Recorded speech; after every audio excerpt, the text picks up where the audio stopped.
Next up, we'll be talking about how REM is really just like this perfect chemical concoction to produce these really like powerful, meaningful psychological experiences, which makes me think about, maybe because I just covered it, but like Joe Rogan's experience with DMT and how he really gets the sense or feel that he's interacting with something that's outside of himself. Where my general take on it is like, it just sounds so much like the kinds of experiences that you can have within the dream that, I'm kind of more on the side of it's probably, taking you to like a peak like dream state, not necessarily, taking you to some dimension, some magical DMD dimension. So anyway, there's just some stuff that kind of backed it up. Also a little bit off topic, but whatever.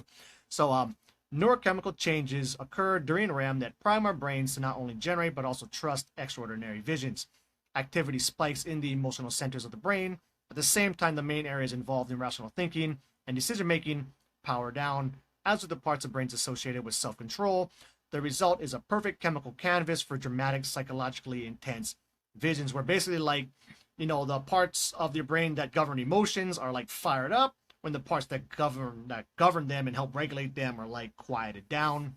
I mean, then another quote here: it is essentially impossible to understand a dream the first time through. The same paradoxical interpretive stance also occurs when we read scriptures, listen to religious stories, or attempt to interpret our own religious experiences.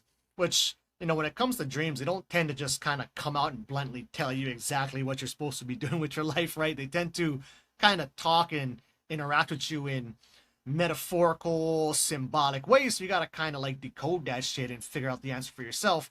Again, like Joe Rogan's experience with the Joker's telling him like fuck you, fuck you, and he interpreted that to mean he's taking himself too seriously, and then made like real world or waking life changes that, really did benefit him. So DMT, I'm sure, can be beneficial, but then again, I think the same could be said for, having a good solid dreaming practice.